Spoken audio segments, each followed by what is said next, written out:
Assalamu alaikum, everyone. This is Sharghzade here. Today we have my good friend Wal Al Mahdi from Bahrain and another new friend, Hammad Rind from the United Kingdom, specifically Wales.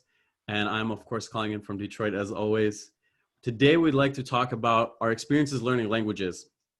The three of us have kind of existed in the similar Perso-Arabic influenced language sphere, but we also have experiences learning other languages, especially the two guests today are the two friends. So we thought we'd share experiences for people who are interested and perhaps learning new languages. This is one of the most common inquiries we get is people asking us, where do I learn Arabic, Persian, Turkish, etc.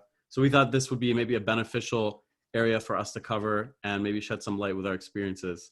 So if anyone would like to jump in, I guess Wild, since you're to the right of me, you can jump in and start with a short introduction in some of the languages that you're familiar with. Right. Well, thanks a lot, Moali, for hosting this. Yeah, it's true. I mean, we all have like friends online, and we participate in social media, and a lot of people ask us about language learning. People behave as if it's some sort of alchemy, like it's some sort of secret process, and it's difficult. It's obscure. There's some sort of mystery, surrounding language learning, and I think what a lot of people forget is that language learning is really no different than any other skill that you're trying to pick up, including physical skills, mental skills, whatever it is. I started, learning languages when I was a teenager. I was about 14 years old, and I was studying English in the British Council, which, is, as far as I can tell, is a good ambassador for British culture, in the world, especially here in Bahrain. And I read about Esperanto in one of the books that we were learning English through. Esperanto is an artificial language, was created in the 19th century to be sort of an auxiliary international language between different cultures. Of course, it never succeeded in that way, but it did give me an intro to languages in general, to grammar. And from there, I just started learning other languages. I was interested in Persian early on, Turkish. I moved on to Hebrew. Of course, I don't actually speak all of these languages fluently because I don't have enough practice, but I can read these languages. I can mostly read, like let's say like newspaper article, level texts. And I just want to say that, it's no mystery. If you want to learn a language, you have to get good resources, good books, good references, and you have to start slow, sort of from the basics, and then you get practice. Of course, this is if you're doing it on your own. The best way is to go to an institution. I mean, there's no better way, and I think you know this from your own experience. Definitely. Studying Arabic from an institution. One thing I'd like to add, the alchemy point is great because most often when people ask me, how do I learn Persian? I say, take a class, or if you can, move to Iran or, Tajikistan or something like that. And they say, but what else should I do? And I say, this book is good, or this is a poem was really simple poetry. They say, no, but what else is there? There's this sense that there's some secret that will shortcut you. Sometimes you see this in ads as well. In the Muslim world, you see learn English in 30 days, or learn in Jordan, I'd see learn Turkish in 3 weeks or 2 weeks or 1 week. Even 5 days sometimes. Yeah. As if there's some secret, Exactly. My dad told me this story where he was learning English from a similar institution, but some American Iranian friendship something. And his friend said, hey, Farid, you're learning English. Can you help me too? And he said, okay. I took him to the class, and he thought that there was some secret, that there was some regiment of medicines or some tape that you listen to. I even saw someone selling a tape that you supposedly put on. It's an 8-hour long tape you put on when you're sleeping. When you sleep, yes. Have you heard of this? They're on YouTube too. You're supposed to learn Finnish just by, dreaming about Finland. Exactly. Yeah. By the end of your sleep, you are fluent in French. Right. Exactly. Yeah. All right. So our friend Hammad, do you mind shedding some light of your experiences as well and the languages that you studied? Yeah, sure. My name is Hammad Rind, and I was born in Punjab, Pakistan, and grew up there as well. I moved to the UK to study filmmaking, and in my early 20s, and then since then I've been just living here. And the languages I've learned, I was, as Weil said, I just like Weil, I started at a very young age. I was interested in Arabic because my dad was studying Arabic in Jamia Saud in Saudi Arabia. And I wanted to, like all good sons, I wanted to imitate my father and learn Arabic. I studied it in school for some time as well. Then I moved to Persian at a very young age as well, due to the influence of my grandfather who knew Persian. And then I learned a few other languages, Turkish, French, and some Italian, which I'm still practicing, and I'm still learning. Arabic has been a journey throughout my life, which I haven't, I haven't got to my destination yet. Sure. Yeah. I think maybe we could talk about Arabic because we have 2 Arabic learners and 1 native speaker. And definitely second to Persian, it's the most common language I get asked about. And I think that, especially because of Arabic, there is this kind of faulty notion of how Arabic should be learned. And a lot of times when people ask me how should I learn Arabic, sometimes they're annoyed by the length of my answer. They want a quick answer. But I guess maybe if we kind of maybe talk about the thoughts that go into speaking Arabic. So one example I'll give is people are with really any language. It's kind of a matter of why you want to learn the language, maybe. That's kind of another question. So with Persian, it's kind of more straightforward, is to read the poetry. But I find that that's one consideration that people tend not to take. And in my 1-year-long Arabic journey in Jordan, I noticed that that's what caused most people to drop off and leave before the program was finished, was they weren't quite sure why they wanted to learn the language. So I think that's one consideration, especially with Arabic, because there's so many varieties. Do you want to learn new formal Arabic or the old formal Arabic or the really old formal Arabic, or what dialect, and then what sub-dialect within dialects and things like that? Is that something that you took into consideration, or were you just interested in the formal variant, let's say, Hammad? When I started at a young age, I just wanted to learn Fusha because I wasn't too familiar with different dialects. My grandfather that I talked about earlier had served in the British Army during the Second World War, and specifically in Persia and Mesopotamia. So he spoke Persian, and he spoke the Iraqi dialect. Really? So he taught me some like Shno Hada and things like that. And when I was studying, I was like, that doesn't really match what I'm reading, Mahada and Shno Hada. But that's exactly what we say here in Bahrain. Shno Hadi. Okay. Yeah. Amazing. But it's an interesting thing. You need to know why you are learning something. You need to have the passion to carry on as well. I think that's very important. And so I mean, I've had quite a few reasons for each of my language. I've had different sorts of reasons why I learned them. So Persian, as you said, mainly for literature, but also because I was really interested in history. And from a very young age, I was reading the history of Islam and also history of Mughals and other Islamic dynasties in India.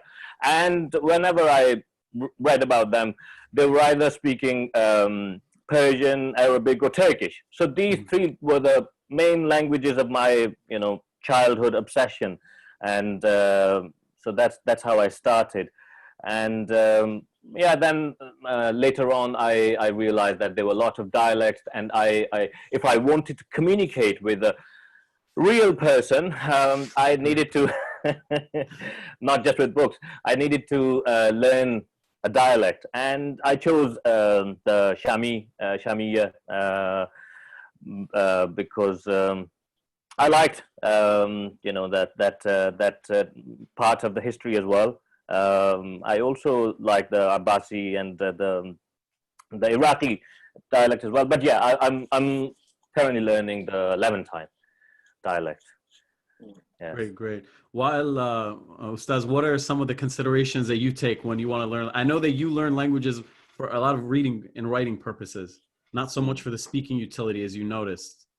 Well, right? It's interesting how when you talk about passion and you'll go, and I agree 100%.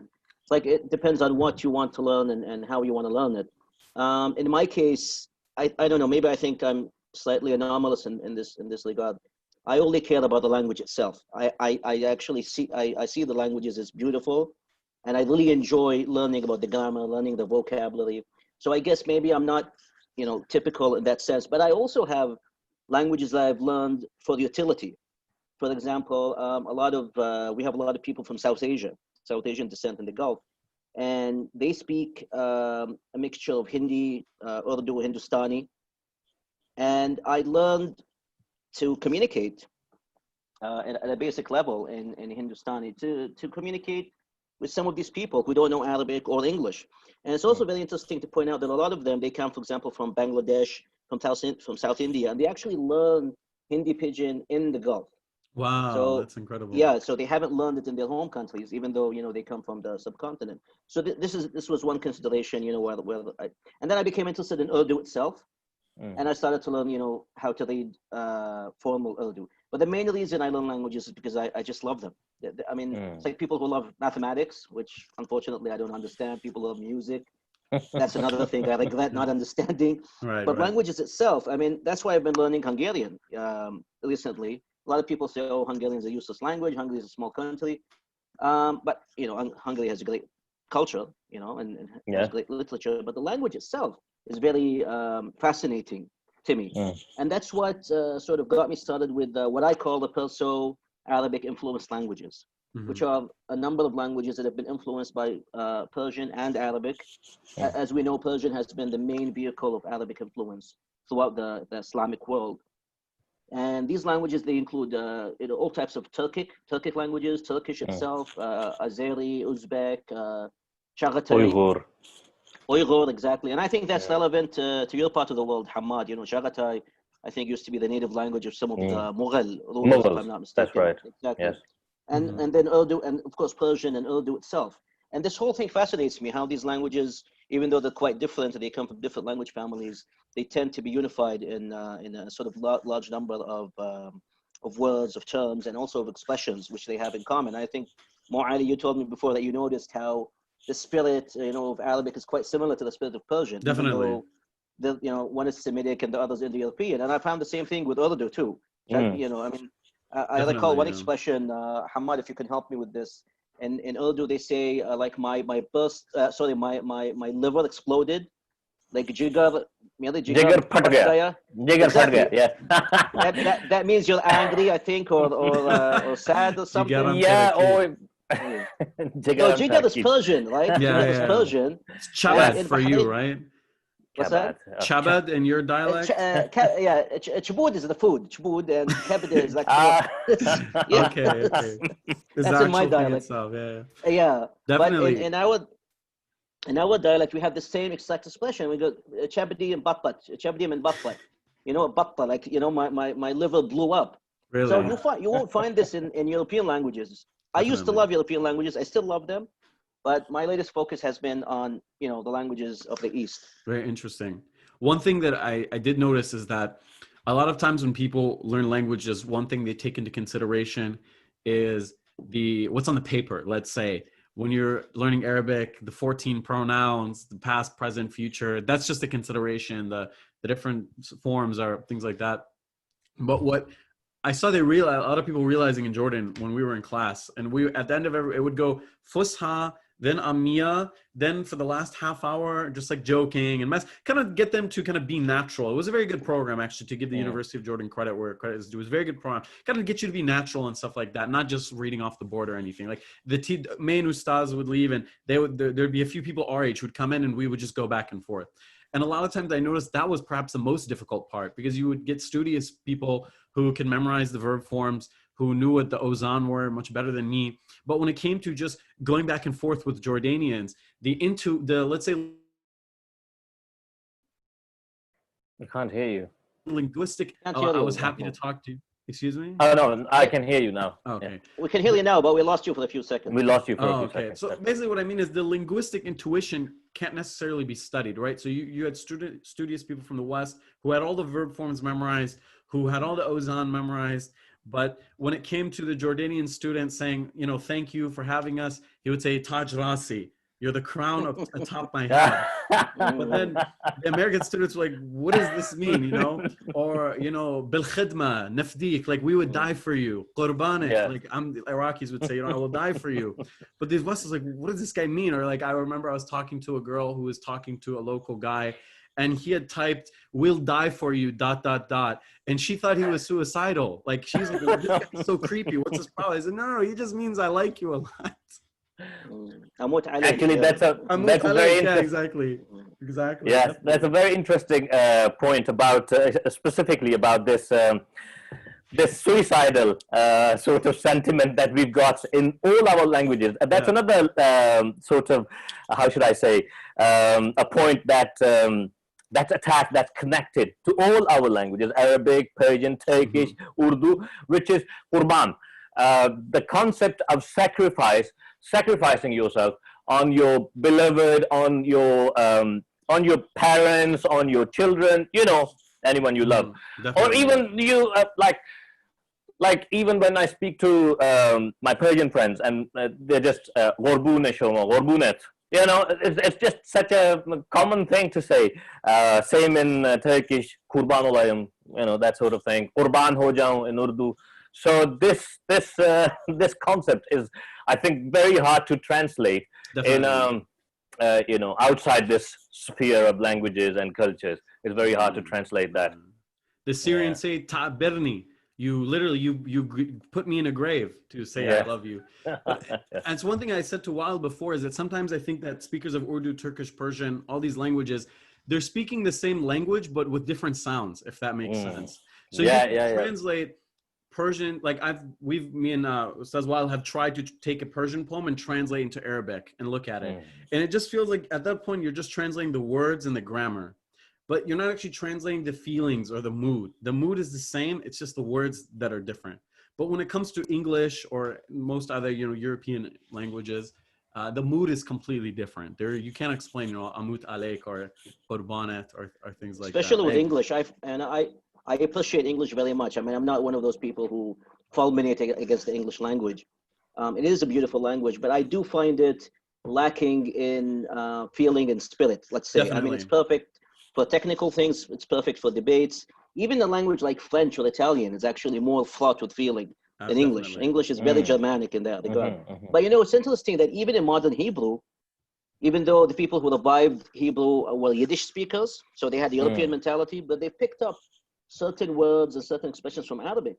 So in Hebrew, they also say, Ani met alech, like I died for you, you know, I love you so much.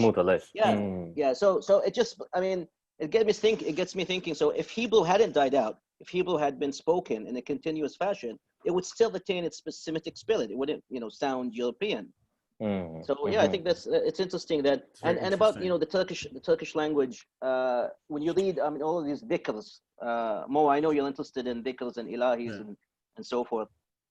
Basically, it's the same Persian concepts, you know, the same sort of Islamic Persian sentiments in Turkish, you know, like sabr et harbalaya. You know, like sabr kon harbala. It's the same, you know, in Arabic, asbar ala kulli bala. It's the same concept, but harbalaya sabret. Yes. Yeah, exactly. It's different, you know, the grammar is different, but basically it's the same. And yeah, I mean, you both have more experience in translating, especially Muhammad, you have more experience in translating Persian poetry into English. The other day, I just experimented in a story on Instagram, so in a very informal sort of way. A friend had translated a Persian couplet, a Persian shair of Ghalib into English, which is the hardest job. What I did, and I found it very easy, just as you said earlier, Wael, that I translated into Turkish and Urdu, and I found it so easy, just changing the verbs, the sentiments, even the words, the vocabulary, the main vocabulary was the same in Turkish, Persian, and Urdu. So it's very interesting. And I mean, it's again, another interesting thing about Turkish is that we are talking about modern Turkish. It's not Ottoman Turkish, which was very Persianized. Right. You know, very close to Persian and Arabic. So even, you know, despite all the reforms that have been done in to Definitely. get rid of. If you look at translations of classical Islamic texts into the various languages, you'll notice this. So when Rumi says Bishnoin ne cho hekayat mikonad as jodaya shikayat mikonad, well, in Turkish, when they translate it, the word ne is the same. The word shikayat, hekayat, it's just bishno and in, kind of the filler verbs. And I looked at a translation of Hafiz's Divan into formal Arabic, and the first poem, I mean, it's already like a quarter in Arabic. The Ayo Sali, that's the same. Right, إذا الكاس وناولها كعشق أصلا نمودات ولی افتادها مشكلها. It says, well, ishq is there, and mushkil is already Arabic, and nemod and asan, sahal and things like that, and then it's almost already there, basically, And these people were. I have this theory. I'm not sure how factual it is. Maybe you guys can correct me. That the way we view languages as very compartmentalized, as this is Urdu, this is Persian. I don't think it was that compartmentalized before modern nation state nationalism. I think in the past, there was more of like a blend. I mean, of course, they understood that mushkil and is an Arabic word and asan is Persian. Of course, they understood that. But the idea of this is where one language neatly begins and this is where it was more like, coming together always. Sorry. Okay. It's like, it almost just feels like, and the way I can tell is when you read the Masnavi specifically, some words are half and half in long segments where a few words, one sentence, the grammatical structure will be in Arabic, but it'll have Persian loan words. And then the very next couplet, it'll be grammatically Persian, but with mostly Arabic words. And it almost kind of confuses you. You don't even know what language we're in at this point, And even Rumi jokes about this at some point where he says, okay, Hasamuddin, which is his scribe, let's go back to Persian now. Let's stop with this mixing. I think this was more the case in Persian and Turkish-speaking lands, and also in in the subcontinent. It's not so much the case in Arabic countries, where there's just Arabic mostly, and very few people actually. And this is unfortunate, and this goes back to our main subject, which is language learning. Very few Arabic speakers actually learn, Persian or Urdu or Turkish, despite the shared heritage. And despite the fact that these languages would be probably easier than English or Russian. Definitely. Like I know a lot of Bahrainis who studied in Russia, and they come back and they say, oh, Russian is so easy, it's easier than English. Well, if Russian is easy, then Persian is probably going to be easier. Urdu is going to be easier, Turkish is going to be easier. And I do know a lot of people actually go to Turkey yearly, and they picked up Turkish, and they say, they talk about how there's a lot of shared, sort of common inheritance between Arabic and English. Between Turkish and Arabic. But this brings me to something which is dear to my heart, and which you mentioned, Mu'ali. It's about learning the grammar and the vocab and memorizing. I'm a big believer in the traditional way of learning languages. So I mean, it's really good that you practice language and you can be fluent in it. But I also think that eventually you have to have correct grammar. Absolutely. It's just not enough. Like I know a lot of people here who can speak Hindustani very fluently, but they speak in a broken way. So they don't know the sort of feminine and the masculine. They can't tell the difference between acha, achi, and kia, ki, and kie. And I think that eventually, if you want to learn a language, you have to learn it correctly. You have to know the difference between kardam and mikonam and for sure, and absolutely. kardebasham and kardeast. Because I think a lot of people have this mistaken idea that you just have to learn the words. You memorize the words, and you just say them, in any order, and then people understand you. And of course, people are going to understand you. But it's one thing to speak the language in this sort of, laissez-faire way, and it's another thing to actually know the language properly. And this is what I try to focus on. Even with English, a lot of people speak English in a broken way. They're understood, but it just doesn't sound too good, right? Agreed. Because this is this is what language is about. Language is not logical. Language is sort of irrational in a sense. Like, why should we have genders? Like kitab is masculine in Arabic, it's feminine in Urdu, right? That's right. So you say achi kitab, right? Achi kitab. Persia doesn't have genders. Turkish doesn't have gender. We were Exactly. woke before that was a thing. Exactly. Yeah, you guys were woke. You only have oo, or they as the third person. Gender feminine. neutral. Gender fluid. It's gender neutral. It's gender fluid. It's non-binary. It's like nobody knows what the hell's going on there. But in Arabic we have hiya and huwa, and in Urdu, even in the first person, when somebody speaks, they say like मैं बात करती कर रहा हूँ. हूँ, बात करता Yeah, it's हूँ. different than Mhm. करता हूँ, right? It's different. Exactly. Yeah. But Yeah. it's the whole thing is irrational. Like, why should we have two stems in Persian? Like, Kabdan and Kon, or That's true. Yeah, Khabidan and Khab. we're You guilty. have to learn these properly, otherwise, I don't know. Yeah. No. Exactly. Yeah. Yeah, and I would, yeah, I definitely agree with you. And the thing with that is that it's also respecting the ilm, respecting the knowledge that you are acquiring, Mhm. respecting the language and the culture as well. If you are doing something, do it properly. Mhm. So, so Right. exactly, I agree with you on your method as well. That's why I've got all these books and some more.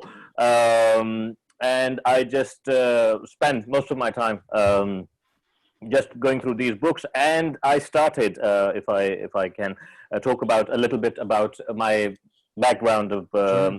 my methods of learning Mhm. these languages. When I started in Pakistan, there weren't many resources because I was from uh, yeah, back in the day, early noughties, we didn't have so much exposure to internet even. So we didn't have, italki and YouTube and Mhm. all these different things.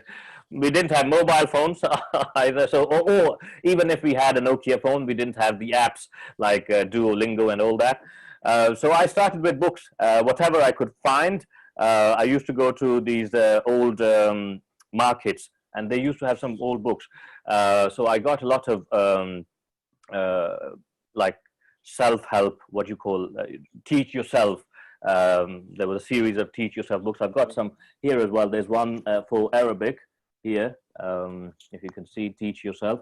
So I got quite a lot of these, and I just started learning myself. And at that point, I hadn't heard. I had heard Arabic, of course. Arabic was very like it's common to hear Arabic in Pakistan. Persian to some extent as well. I had never heard Turkish. So we had a relative who had radio, an old radio, and I used to listen to Turkish channels on that, and Turkish music, and Turkish just people talking and things like that. So I got some idea of how it sounded.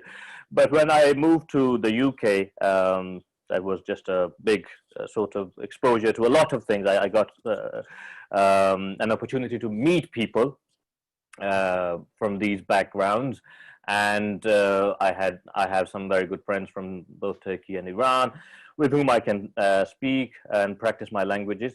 But yeah, definitely, the thing is that if you've got the basics, if you know the grammar, you can speak.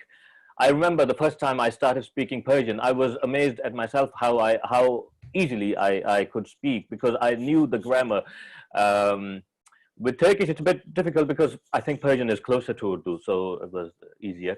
But took me some time to practice to get to that level in Turkish and French and Italian. But still, if you have the knowledge, it helps you a lot. Definitely. I Yeah. think When that's people ask how you learn languages, I mean, Muhammad and Hammad, and I have the exact same answer that you have. It's this basically. This is one of the first language learning books I bought. Teach Yourself Persian. It was very good as an introduction. really It had all the basics. I learned about izafe, it's often and that's the hard one for Persian. exactly, Knowing where yeah. that goes, I can't even explain that. So it's exactly as you say, Right, Hamad. right. You have to get the correct resources and Right. So I learn from learned those. Persian actually in immersion. I've never actually been formally educated in Persian. I just lived in Mm. Iran and overheard it. And even when I lived in Iran, it was kind of this weird kind of it's not Iran's not technically post-colonial, but this common scenario in post-colonial countries where the material is in English, but the instructions in actually the native language. It's kind of common in South Asia, as far as I understand. In Jordan too. Really? Yeah. So Yeah. I noticed that actually in our classes, yeah, we had books in English. And then, so that was kind of how it worked. And I just learned Mm. reading and writing kind of through self-study with books, basically. I would get something like this. I mean, this didn't exist, but like a book where there would be kind of Persian on one side and Mm. English, and then the Mm. transliteration Yes. I would Yes, just kind of I love those. Yeah, I they're love very good those. for I've me. got some as well, actually. right, right, This amazing, is a this is a novel, but it's both in amazing. Italian and French. So Mm. That's it's great. like Parallel texts. Yeah. having a rubber dinghy with you while you are swimming, so that you don't Exactly, drown. exactly. And then with Arabic, it was just, I mean, nothing but just so much hard work. I took 2 courses in the University of Michigan, and then I went to 3 semesters in Jordan. And it was every day for 5 to 7 hours of studying with like an hour of homework.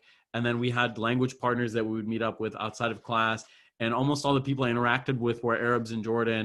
So I mean, Arabic was just a tough language, man. I really can't overstate how tough going from zero to near But you've done fluency. well for yourself, Mo. You're I mean, too I've heard kind. you speak You're too Arabic. kind. You're too kind. Yeah, but it's غربونات, غربونات. Thank God. So I wanna Sorry. raise one last because I know we don't have much time. Just want to ask you Hmm. about this thing, about this phenomenon with learning languages or speaking a foreign language in a foreign country. And this has happened to me.